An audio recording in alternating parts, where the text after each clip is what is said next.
DSG had selection. They decided to have last pick, and then Sentinels selected blue side, and they're going to then ban Azir. So to me, it's either you ban Azir or you were going to play Yone or something, right? It's going to be one or the other. So in this case, they will just ban it out. And Yunara is up and available. It did get banned against Rahel last time, but it was phase 2, so not convinced that this would be their first pick. Wouldn't be surprised by something even like a Rumble, something kind of along those lines, or safe blind pick that is kind of pretty high prio for impact. But they could just go towards the Yunara. People do really like it, and especially we're seeing a lot more Enchanter pairings again, like Lulu alongside it can be really, really strong. I mean, huhi, I think, to me, he was the player of the game because, not necessarily because of like crazy mechanics or anything, but I felt like the power differential between him and the opposing support was the biggest out of anyone in the game. Yeah, that was the most contested player of the game vote we've had this year. Yep. Azael. You voted huhi. Yep. I voted DARKWINGS. Kobe voted DARKWINGS. Yep. Emily and Raz voted HamBak. They must be tried for their crimes in Twitch chat. Well, Twitch only gave HamBak 1% of the vote. Well, and who really knows who's the player of the game more than Twitch chat? Was it Raz in Twitch chat typing HamBak just to juice it to 1%? He brought it to 1%. Yeah. It was Raz. Okay. Ooh, Senna Nautilus. Senna Nautilus, so going to be Senna carry, Nautilus support. Or is it going to be farming Nautilus? No way, man. You can't do that now. With all the gold injection and stuff, that would be crazy. Some people really like the kind of like AP supportive style build for Senna these days. So yeah, I wouldn't be shocked. Yeah, exactly. I wouldn't be shocked, but we will see. Would we ever see in Pro the role switch? So you'd still have Sajed playing Senna as the support, so they do the role trade. I think you could totally do that, especially depending on level of comfort. It's like, if you have to be able to pilot the ADC well. I think if you're gonna do that though, it would be an AD Senna, it wouldn't be the support style Senna. Because I think how you position is kind of different in the fight, but it is gonna be Yunara Rell. So they are gonna have some pretty good engage over on this side, and DARKWINGS is gonna go to one of his trusted picks, the Viktor, so another control mage gonna be grabbed up by him. 0 and 2 so far in the LCS though is the Viktor pick. Of course, Rell can break shields, so really nice against both the Senna ulti as well as the Nautilus W. So that can be impactful at times. Yeah, also, Kuhi mentioned he loves Rell queuing top laners TPing in. Just boom, 2,000 shield break right away.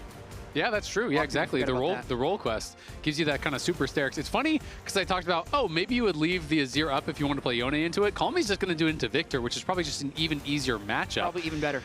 Because Azir doesn't really have...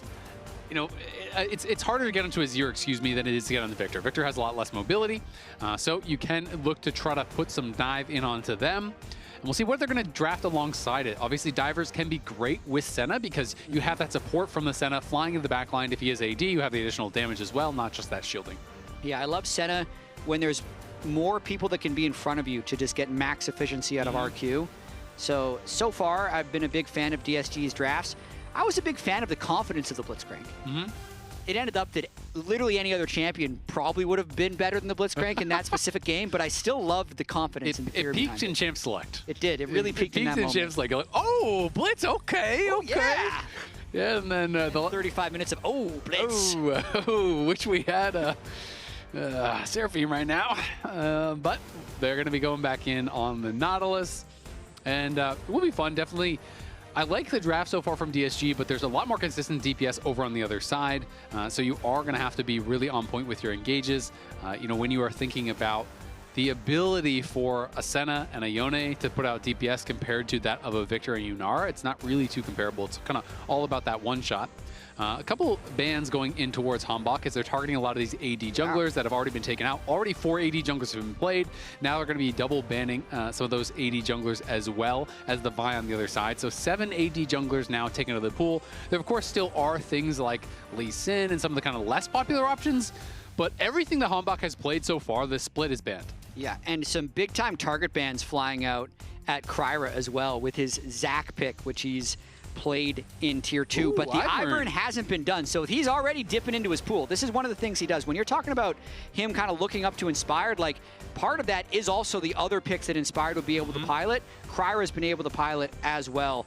I've been personally playing a good bit of IVern and solo queue as well. He's in a very strong state. I don't know if this is the best spot for him, just because they don't necessarily have high damage AD carry, and IVern's a relatively low damage jungler, but it's very good with Yone for sure. That's what I was going to say, is a lot of the people really love melee pairing, some of the strong melee solo laners pairing with it. Wukong, one of those junglers that was kind of conspicuously absent from the pick ban, is going to be grabbed up. First time that HamBak will have played it this time around, and now Impact is going to have to blind his top laner. And it's going to just be Kennen, so he's just going to throw down the Kennen blind. Is a really powerful laner. The question is, does Castle have something cooked up as an answer into it? You have to kind of get a bit more spicy if you want to go for it. Oh, we're getting Nasus coming out. This is actually pretty hype. So I'm excited to see what the option is going to be from Castle. So sometimes against these ranged top laners, people think, oh, aren't you going to get bullied super hard as Nasus? You can actually do you know, a number of points in E, and you kind of just win out in the sustain. Yes. You actually just poke them down with the E. There are sometimes people who go like pseudo AP, or sometimes they just go AD, like they're just going Triforce, but they're going like 3 or 4 points E with Comet. There's a lot of different options you can go, and I will also say, I play a lot of Nasus, I think it's really fun. If you do not get slammed in the early levels by Kennen, Kennen stops hurting you. Yeah. Like, you get to like Merc Dreads, you get enough sustain and you from your lifesteal passive. so much with the simplest passive in the game. Yep. We need more passive like this. You read it, lifesteal. Oh my God. I've read so many passive paragraphs, man, for these new champions. And the second part of the passive, you know, gobbledygook also applies with your blah, Past blah, blah. 15 minutes, you enter the third stage of the passive, which has a 17-hit passive that is activated when your opponent has an Infinity Edge. But Nasus is so straightforward. I love it. Lifesteal. It's also a good pair with IVern, for what it's worth. Because if IVern ever lands a Q, Nasus can fly into melee range, smack you down with his cane. You lack mobility, and the IVern helps to bridge that gap. And he is playing Aerie, so it's not going to be Comet. Aerie can't miss. When you're playing specifically against Kennen, the Aerie can be better, because if Kennen E's when you Comet, the Comet misses. So Aerie can't miss. So I am expecting at least a 3 points E. He is starting D-Ring. This is a pretty standard start. It's really good into a lot of range matchups. People think about Nasus as a weak laner, but I think they kind of fundamentally misunderstand the champion in some matchups. I don't expect him to be full AP. I personally think it's garbage, unless the other team is like super squishy. But I do expect him to have a strong laning phase, and you know, from there just go into standard Triforce stuff. I really like DSG this year, man. Like, just the cool. fact that they're already way better than they were last year, but that they're already pulling out these pocket picks so early in a best-of-5. So we got Nasus top and IVern jungle, which is just perfect. You've been playing a lot of Nasus. I've been playing a lot of IVern. This could be us. Maybe we learn from the best. This could be us if we wanted to lose horribly in this game on the LCS. Emily standing by with DSG's coach Ido. Let's talk about the picks. I do want to talk about the picks because Raz and I were spitballing. We were like, okay, what are they going to pick to counter this Kennen? And the answer was Nasus. So talk to us a little bit about the confidence you have in Castle and just overall your team to be able to play out this comp. Yeah, I think we got a lot of scaling, so it's pretty easy to scale. Anyone can do that. But when he said, you guys know what I have to pick here, when Kennen got locked in, and I said, no, I really don't. And then he said, Nasus, I look at him, we don't say anything. He says, dead ass. So then I say, all right, Nasus it is, that's fine. All right, dead ass. We got Nasus. We'll see how Castle does. It should be actually a pretty good counter. The other thing I did want to ask is how the team was feeling. Obviously, you guys took a few risks in draft, specifically with the Blitzcrank in Game 2. Did end up taking the loss, so what did you tell them before going into this game? Yeah, we just had a lot of unfortunate things happen. We're not really too caught up on last game. I think we should still keep looking for the fights that we want to take. Even with this comp, like, we aren't really that great at fighting early, but that doesn't mean we should roll over and give everything over. So just making sure that we're still confident in what we think is a good fight, what looks like a good fight, give what we have to give, and not really thinking too much about last game. All right, cool. Well, thank you so much for taking the time. We'll throw it back to you guys at the cast.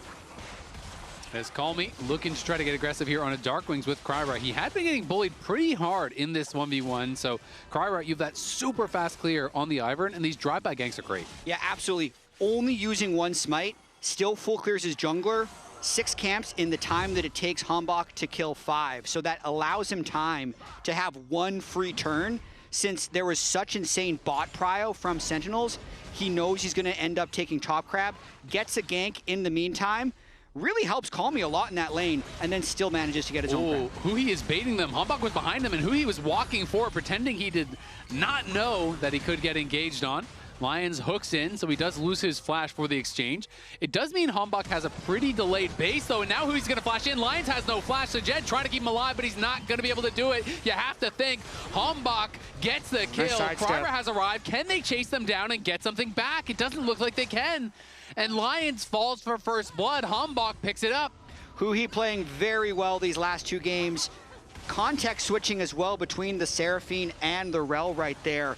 Having the flashless Nautilus for the re-engage in what was a 2v3. I think DSG wanted to kind of keep it interesting since Kryra was deploying out the bot lane, and they thought maybe they'd be able to bait it, but he ends up getting that turnaround earlier. So the beginning of this play has the flash being burned, and DSG actually, this is great, right? HamBak's recall is going to be greatly delayed, but then with IVern in the bush, they're thinking that they should stick around, and huhi just does a really fast play to end up getting the kill onto Lyonz. I mean, I think it would have been huge for DSG. I think Lyonz just way overplayed his hand, right? You know, IVern is not there yet. When you're moving forward into that brush, IVern's still halfway down the lane. If you wait 5 seconds and then you walk up and you get flashed on, and IVern shields you, yeah, you win. You stomp that. So not a great game 1 from Lyonz, and I think a pretty big misstep there in game 2. And we'll see how he's going to be able to do going forward. Castle, so far, does have 3 points E as expected and is going to be working towards the Merc Dreads. That's also very expected. And I think he's going to be sitting pretty. I mean, you outscale the Kennen hilariously hard in the side lane, and he's almost level 6. And generally on Nasus, if you get to level 6 without dying, you are feeling really comfortable. Yeah, I love the story from Ido as well. That's how draft works for a lot of teams as well. You do a trust fall with your players a lot of the time as some big damage goes down onto Rahel. Rahel, incredibly low. Sajed elects not to flash for it because there was still the barrier available on Rahel, so didn't want to overcommit and die on anything silly. HamBak in the area, so Rahel has that barrier. Going to try to barrier bait potentially, see if they can get them to go for an aggressive play again, but this time DSG not going for it just yet. Lyonz does drop that vision ward in the river, and will be able to keep himself safe as Kryra is clearing down. We'll see if Kryra wants to come give a little bit of reinforcements down here on this bot side. As you can see, HamBak's going to go back to base, knows he cannot contest the scuttle. Yeah, I mean, as long as they keep Rahel low like this, it could be a good timing to start Drake as the IVern team. They have mid prio, they have perma bot prio, and they'd want to get that Drake stack starting. IVern definitely a slow Drake taker, but he can still take it solo, so looks like he's just going to be able to pick this up, likely uncontested. Yep, should be able to grab that. And all this scrapping on the bot side, something that sometimes kind of goes a little bit ignored is that it's really nice for Senna because you're grabbing a lot of souls. So already 20 souls here, 6 minutes in, is going to be a pretty nice pace for Sajed. Especially when you're playing AD carry on Senna, it's a lot harder to get the souls than it is on support where you're kind of just doing nothing but harassing. So Sajed doing a very good job with that. And they're off to a great start. Also always nice when you can come and reinforce the jungler on some of these dragon takes and various camps because you get a nice injection of souls there too, picks up 2. Yeah, first Nasus top since 2017 summer by Someday. And as Castle said, you know, to him, he had to do it in this situation once the Kennen was locked in. But to pick it with the IVern actually does make a lot of sense. I do completely agree. If he's able to lane this well, I don't think he's going to have that big a problem with teamfight access based off of having this IVern. He might even look for an all-in here. Yeah, we'll see if he's going to go for it. He does have the Ghost, so Impact has to be very careful. If you ever waste your E, especially because Impact is not playing Phase Rush. He took Ares, so he's trying to actually contest the lane. If you waste your E, you can easily get Withered, Ghost, pop ulti, and just run him down. I was a little surprised that Castle actually just playing it very defensively. I think he was nervous that HamBak was in the bush. Otherwise, I think he walks forward and just stacks the cannon, right? Because the cannons were so many stacks, but in that case, just used his E, wanted to play it safe. As Lyonz trading here with huhi and Sajed able to help him out there. So the trade goes pretty DSG favored, now up to 26 stacks, and HamBak will have been revealed by that ward over on his Raptors. And so DSG should be well aware of where he is, as Callme's just been kind of getting harassed constantly in this 1v1, but is up CS, so going to be pretty happy about how things are going. They're looking to make a play in on Kryra's blue buff here with the bot prio. You're going to get Kryra's ult out just to push him out of blue. Surprising teleport, actually, but it is just huhi with Spellbook. Kryra would just love a little bit of time to channel on this blue, but we might see a brawl first. Lyonz has level 6, so does huhi. Will they actually send it? Daisy getting focused down. It's going to go back in as Sajed going to get jumped on by HamBak, but HamBak does not connect. Now nice the ulti flashes forward. They're committing everything, but on these tankier members, can Carver survive? No, he cannot. He goes down. Callme trying to get over here and help them out, but he's zoned off there by DARKWINGS. Lion hooks to the wall, flashes out. Sentinels win the fight. Nah, beautifully done right there by HamBak. Knows he has level 6. Getting the Daisy out early rather than mid-fight was the signal they needed to actually engage. So they slow play it with huhi getting the reset, and then as soon as Daisy's down, it's just full send because they're actually going to be able to win that 3v3. So HamBak with the fortunate kill early to get the first one, and now with this second kill is starting to take control of the game. Yeah, I mean, Sentinels showing off some of their experience here, you know, utilizing the pressure well. They have some of the most experienced players as far as playoff games are concerned in the league. You look at how many Impact has played, how many huhi has played, and then over on the other side, the only one who previous to this series had any playoff experience was Lyonz. The other 4, it was all their very first playoff games. Of course, same is true for HamBak and DARKWINGS, and, you know, Rahel didn't have a ton, but Sentinels has some really veteran players over on that side, and that can be something that can really help you when you come into some of these higher pressure matches. Yeah, huhi especially coming up clutch with these engages so far in this game.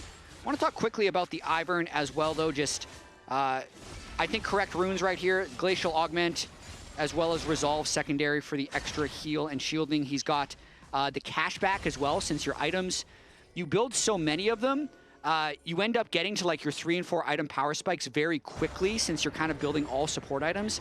And he's probably starting with the Redemption as well, which I think is pretty strong when you can affect the map from kind of like pseudo-global. Cryer's been playing the Pantheon Nocturne.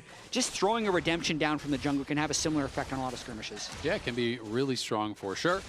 Castle, kind of as I expected, did just go the 3 points E and then in towards the Qmax, so he's just going to be going for that Triforce after pit stopping for the Merc Treads. Doesn't have the craziest amount of stacks yet, but it's not the easiest to lane as Nasus in the early levels, and of course as you get more points in the queue, you pick up more CDR, it gets faster and faster and faster, and you can really start to accelerate. So we'll see how he can actually perform.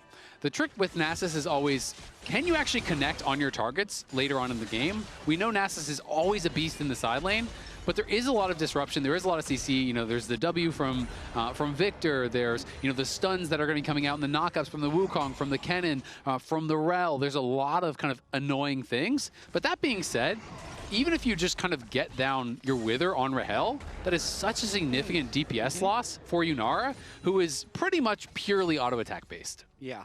I think a lot of this game is going to come down to whether or not Sentinels lands clean engages, because they have really powerful tools with the Rell, Wukong, Kennen, not to mention the ever-expanding Viktor ultimate if they can get the one-shot, because the IVern and the Senna are never going to be that tanky. So those are the targets that they're really going to be wanting to try and one-shot. I do think the scaling is in favor of DSG, especially if those players can stay safe. Yeah. But at the moment, it's a pretty good start in the game for Sentinels. No, it's true. It's a really good question, right? You know, and that makes the engages so important, because if you can get back onto those guys and knock them down, that's fantastic. But if you full send it and you are going through the Yone, through the Nasus, and you don't insta-kill them, well, that's going to be tough. And that is going to be what they're having to deal with here.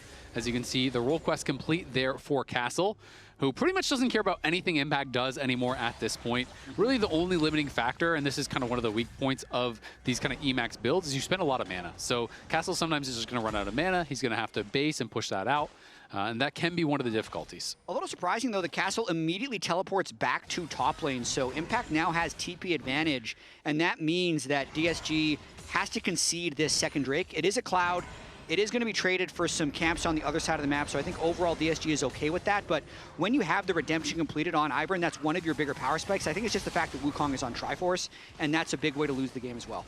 Absolutely. And I mean, Castle also really getting Impact quite low. Impact's going to be able to TP back towards that top side because now they have already secured that dragon. But it is always scary, you know, if they decided to TP down the Kennen and you don't get an incredible fight, Nasus pops ult and kills your tower, right? And that is something that you always have to worry about, the amount of damage Nasus can get done in the side lane. So Castle now feeling really good, up 400 gold on a champion that pretty heavily outscales, going to be close to his Triforce and has that supporting cast that will help him, not just the IVern, but also the Senna heals and shields. So he's going to be pretty powerful, you have to think, this game. DARKWINGS been doing a good job just harassing Callme, but it's never really turned into anything more than just kind of a bit of annoyance. Yeah, I mean, if we're seeing Nasus IVern in Game 3 of Fearless, I really hope this goes 5. I don't know what DSG would have left in terms of the end of the Fearless series. Ornn, Game 5. Yeah, Kasante jungle, Ornn top. Let's go.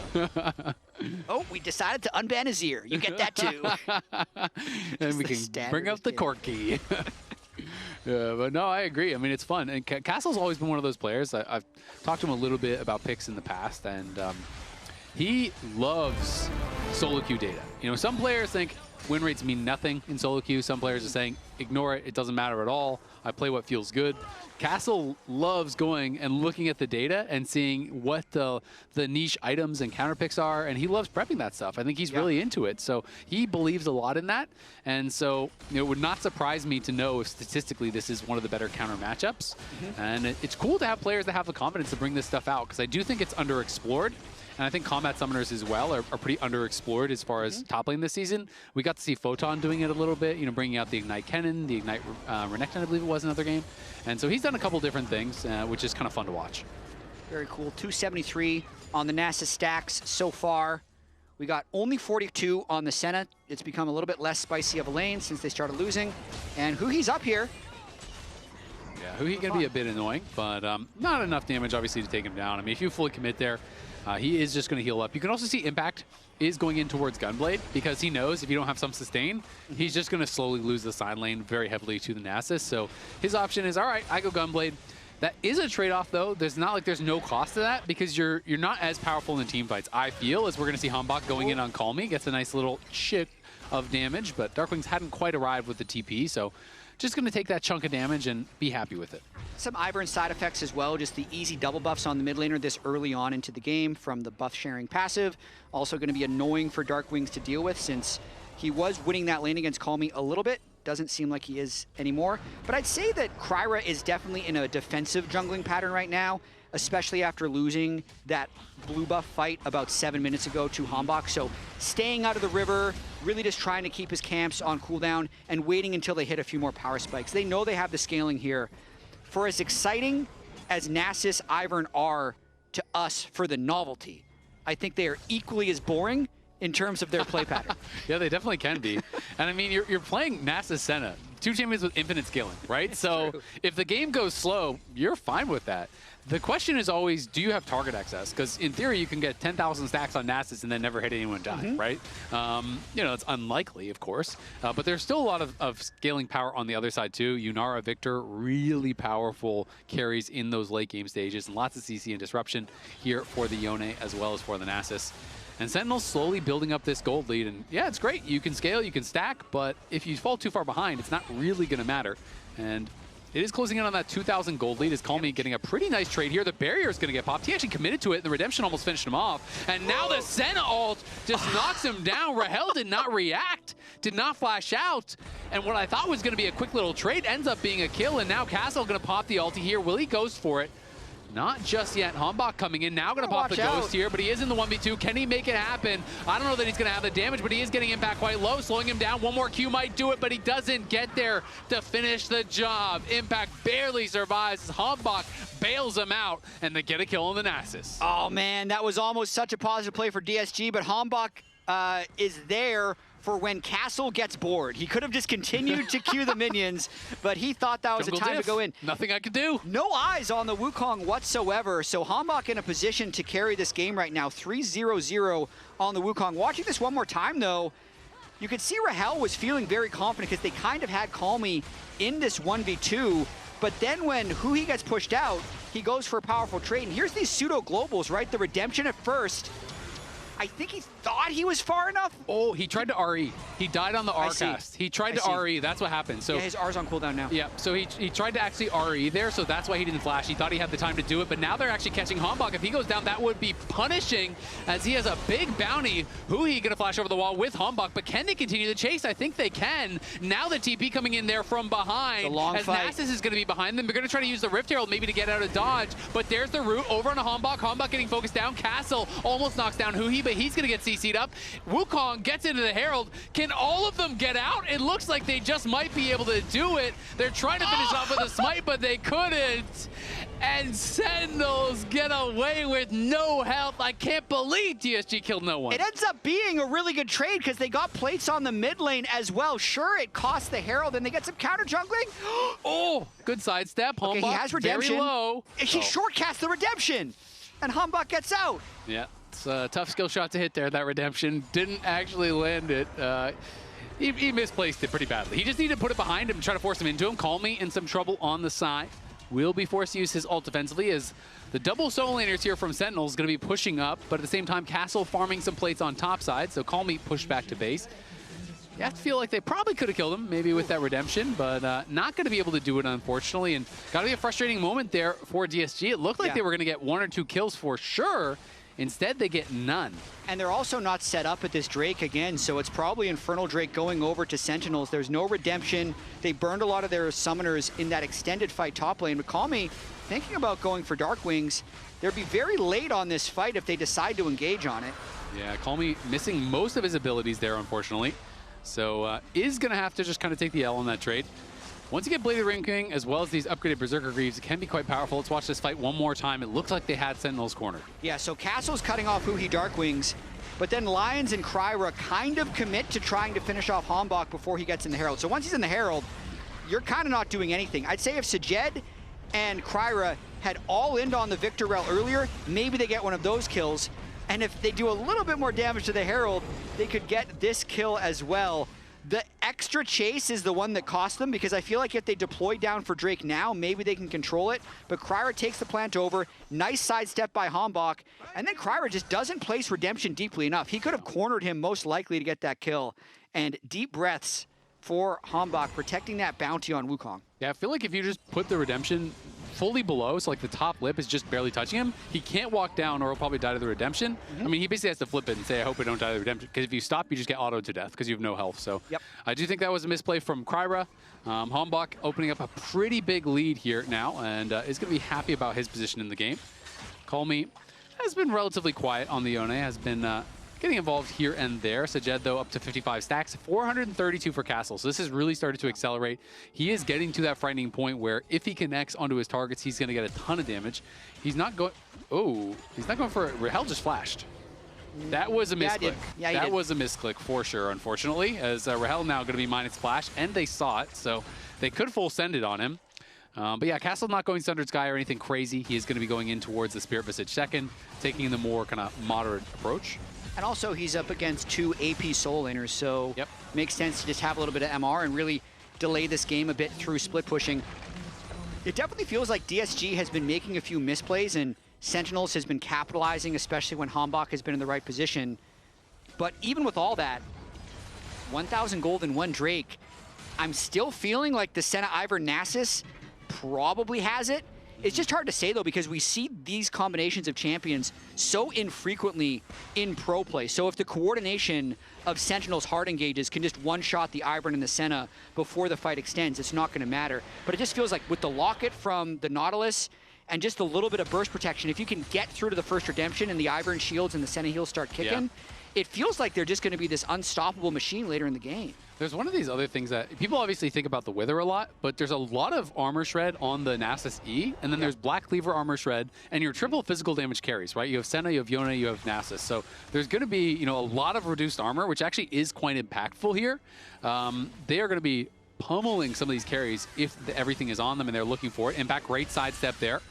On the hook from Lyonz as he was laying in wait, but all of Sentinels are here. All 5 members. Callme going to try to ult out. In comes the redemption as well as that Senna shield trying to keep him up. Lyonz flashing back with the locket, but he's getting knocked down. And there is another kill going their way. The TP arrives, but Castle is just getting focused down. He's in the middle of the entire team. He can't get anything done. Trying to take HamBak with him, but won't be able to do it. 3 for 0 for Sentinels there. How much more can they get off of this? They're getting a lot. That was a beautiful play there by Sentinels. The first sign that something was amiss was both solo laners just walking up the bottom lane together. Then huhi HamBak get the perfect flank, And DSG, I think, tries to salvage a play that wasn't salvageable. Senna's so far away, Callme burns everything, and then by the time Castle gets here, he is 1v5. Sure, the Senna, IVern want to help, but if they step too close, they end up getting engaged on. So all the tempo has been in the favor of Sentinels this game, and they're the ones making the plays to turn the game in their favor. Yeah, nicely done. You could also see that Rell interaction, Shattering Strike on the IVern shield instantly on Callme, broke that very quickly. As Lyonz gonna have to hook back to the tower. Sajed taking some damage there from Rahel. They do have a lot of sustain. I mean, you saw it looked like Callme was going to get one shot, but then Redemption landed, Locket came out, yeah. Senna's shield. You know, all of these heals came through, but was not enough. They were not putting any damage back on the other side. And then it's like Nasus arrives, 500 stacks, great, but CC, not going to be able to actually get enough Qs out to really do anything. And now Sentinels feels like they are running away with it, posed to grab this next dragon. Just and the fact that the Yone and the Nautilus were gone pretty much before the fight started, then all the Sentinels cooldowns are going to be cycling back. So for as much as we've talked about the potential scaling of DSG, if they're not finding any 5v5 windows, and Sentinels is always the one striking first and always has a number advantage, they're going to win the game. So this is the most organized I've actually seen it. 3 seconds before Infernal, maybe getting a 5v5. Oh, big hook onto Rahel. He pops the R, dashes back. Can they get in on him? They're happy to just let the ulti expire. So they force that out of Rahel, and they know he has no flash for a while. So I think DSG is going to try to contest potentially, but it looks like they might just be too slow. There's the route in onto huhi. huhi's going to get one shot. The shutdown comes through, but will the fight be won? Impact is getting so much damage down. Castle trying to survive. Gets in on Rahel, but he can't finish him off. Callme trying to make something happen, but he misses on the Q3. HamBak flashes out, and now it is just Kryra and Sajed, and that is Viktor from Arcane. That Arcane Storm was massive as Sentinels survive and win the fight, even without the flash or the ulti on Rahel. That might have been the last chance for DSG. They finally got their 5v5, but they were probably just a little bit too far behind, and the executes and the empowered Viktor ultimate just continued. So yes, they killed huhi on the backside, but let's think, like, Sajed doesn't do that much damage at this stage of the game. You can see Kryra and Callme have to kind of both flash out of this, so it's like a Senna who's zoned by Impact and Castle who's in the middle of 4 people isn't enough to get it done, as Viktor and even an altless Yunara are free hitting. It's just too much damage. Yep, just too much damage. When you fall this far behind as these comps that are reliant on heals and shields, often you don't get enough rounds of them out to actually make anything happen. You just kind of end up having these situations where they're just getting burst through. You can see the Hex Optics C44 is done now for the Senna. So it does have the additional damage based on range, which is obviously great for Senna because you get all the stacks, which increases your range. So you're almost always getting the maximum bonus from that. And Sajed was hurting Impact to be sure, but it's just been tough. I mean, Castle has been kind of like very slowly winning in the side lane. He took down the top tower, took down the bottom tower, but he's never been actually threatening tier 2s. He's never been able to make anything happen in the 5v5s. Impact is just kind of going in, throwing down the ult, CCing them up, and everyone kind of focuses down the Nasus before he can do much. Yeah, not to mention the Serpent's Fang is clutch for HamBak. He's had such a good game, from the original kill that he found bottom lane to the invade he did on the blue buff, and now because he has some gold to burn, normally a Serpent's Fang on Wukong this late in the build would make you too squishy, but because he's so accelerated, I think it just allows him to continue to snowball. And in terms of, like, we have heal cut items and shield cut items, to me Serpent's Fang is just the most broken of them all. Like, not only does it reduce the shields by 50%, it will then reduce other shields that get applied by 50%. So it's the best of all worlds in terms of cutting down the shielding that's going to be coming from Nautilus, from IVern, from Senna ult. It really empowers their team fighting. I mean, HamBak's on 3 items. You look over at Callme, he's on 2, right? He's not even close, as TPs are going to be coming in here to reinforce. Nasus will arrive, as will Callme. So that's double TP spent now.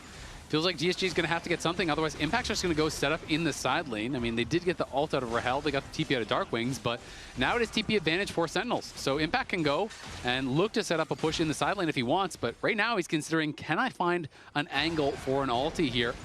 As huhi, thinking about going, has his flash available. HamBak may have been caught out on the side. He has no flash. He's going to be able to clone back. He gets rooted up. Can they actually finish him off? Castle is in there. He's going to try to turn it around, try to finish off Cryer. Crier's incredibly low. Can he actually survive? In comes the Senna ulti. They do get the kill. Callme, though, getting focused down on the side. Sajed is not even involved in the fight. Now he's going to arrive as Castle's going forward with the ulti. Does throw the Wither down onto DARKWINGS. Callme tries to go back in. Sajed goes forward. There's the flash hook, and it's a massive shutdown. Castle gets it.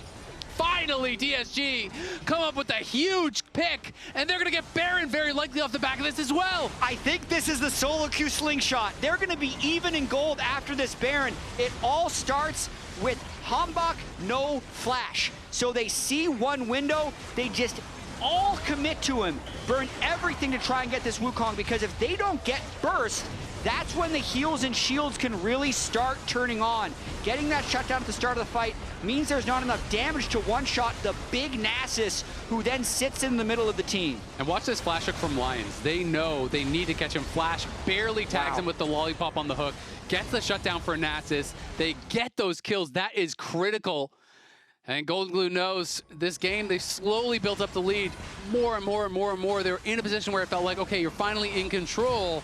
That has given such an injection of gold for DSG. Out of nowhere, there's the IE done for Sajed. He's now ahead. There's a third item completed for Castle. And even the GA is going to be coming soon for Callme. Frozen Heart on Castle, who now has a gold lead on Impact. And the 4-item Senna, with soon to be 80 souls, is turned on. This Infernal Soul fight in 50 more seconds is suddenly game deciding. It had seemed over. That pick on HamBak, who played so well this entire game, might end up costing them. And the series might even swing on this next team fight. 1-1, winner goes 2-1 up. It felt like all the momentum was in the side of Sentinels, but DSG might have just pulled it back. Impact does get the tier 2 top, though, and he has the TP advantage, and Callme doesn't see anyone coming. He's way overpushed. Callme's just going to die for free, it feels like. Are they even going to try to get out? Uses the ulti, flashes back. Goes into Soul Unbound, but who cares? You wasted your flash. You were always going to die there. Buys a little bit of time for them to get some damage down on this tier 2, but Sentinels played that well. Impact didn't even use his TP. Took a tier 2 top. You're against the Baroned up team. Now you're down a member, and you're probably just lost Soul off that. Down Yone, only down Wukong flash alt. Does GSG have enough strength to win a 4 versus 5? Impact pushing mid to get a flank angle, but if GSG goes fast, it might work. I mean, Impact will be behind them. He's going to TP in. Are they going to try to turn on the TP? Can they time the route? They're going for it. They time it well. Can they burst him down? But he comes huhi, flashing over the wall. Sajed trying to get some damage down. But everyone, DSG is just getting melted. huhi incredibly low, but the Dragon Soul has been secured. Sajed sent packing, and Castle cannot survive the damage from Rahel. Just like that, the pick onto Callme may have thrown away this advantage that they got back. The Yone is down. DSG try to find a turn onto Impact, but they can't burst them down thanks to a great counter engage from huhi. Absolutely crazy game. We're back. It's over. We're so back. It's so over. Right here, you think maybe they find the pick onto Impact, but huhi really delays any burst that would fall through onto Impact, and HamBak smartly just finishes the Soul. Says, you know, however chaotic it gets, the Soul is forever. Make sure they have that Infernal Soul, and all of this was just set up by a macro misplay by Callme, over pushing the bot wave before the Infernal Soul fight. I think DSG might have been strong enough to turn the game. It is still winnable, but the thresholds, the burst thresholds now, with the Infernal Soul and the items that Rahel and DARKWINGS are building up, really put Sentinels in the driver's seat. Yeah, I mean, it's going to get tough now. That Infernal Soul is a lot of extra damage. Again, we talk about thresholds a lot when you are playing these healing and shielding comps, these sustain style comps. If you can hit a certain threshold of damage, they can't get out to the second, the third rotation of shields and heals where those comps really start to become problematic. And now it just feels like with the Infernal Soul, with the gold lead again, they probably are just far beyond that. Callme going to take a trade here with Impact and get smoked in that trade. This Yone has not really been able to find much of anything going on in this game. Has the empowered recall and completes the IE. So now he will have a lot of damage threat. Rahel getting chunked out pretty heavily there. Has to be careful. You still need to respect the range from Sajed, who is closing in on 100 stacks and is still on 4.5 items plus the boots. Still a very strong Senna. That's going to be a problem the whole game unless Sentinels can get the one shot on it. So a very strange game. As we mentioned, we don't get to see much kind of late game Nasus IVern. I'd say the Yone has been a disappointment in this team composition. It hasn't created that much pressure. It ends up getting picked off. We could be one fight away from the game as HamBak has a flank. HamBak has a great flank in onto Lyonz. The TPs are going to come in to try to reinforce. Sajed trying to get as much damage down as he can over on a huhi. Lyonz survives as then all comes through. In comes Callme, trying to get DARKWINGS down. Has to snap back, though he's in a lot of trouble. They get the first kill. It's onto HamBak. And Castle, that's king. He's king of the castle. He's going forward here, trying to knock down Rahel. Rahel flashes back with the last Q. Gets the shutdown. That's big man on campus. Castle gets the stacks to pay off. That Nasus hurts. It's a game of inches. He lands the final auto as Rahel kills him as well. If they lose that fight, they could lose the game, and we're seeing an absolute barn burner right here. Lyonz lives through the initial engage, but then hooks back in to get killed by HamBak post-flash. But then you can see Sajed on the side, completely untouched this entire time. Impact tries to get the assassination, and this is the real story. Dog versus Viktor and Yunara, and he takes down Rahel. Absolutely crazy game. Yep, that is over 700 stacks now for Castle. That second Q that looked like it did nothing was through the barrier. The barrier just got deleted by it. He is so strong. And you even saw Rahel had, a canceled auto or two. It's very hard to not mess up in these late game fights when you are withered and you lose so much attack speed, plus the frozen heart. So all of a sudden, you were just hitting this attack speed aura where you're losing 20% from that. And then he has max wither now, so that's an additional 75% attack speed slow. And so all of a sudden, that just changes the math on these fights completely. And when so many tools were used before Castle arrived, those are the fights where Nasus can really excel. I mean, we're in a one-fight game now. Even with the Soul, we can see it's possible for DSG to win fights. They kill Baron relatively fast as well, and Impact is on bot lane, so they might just try and force them in. Yeah.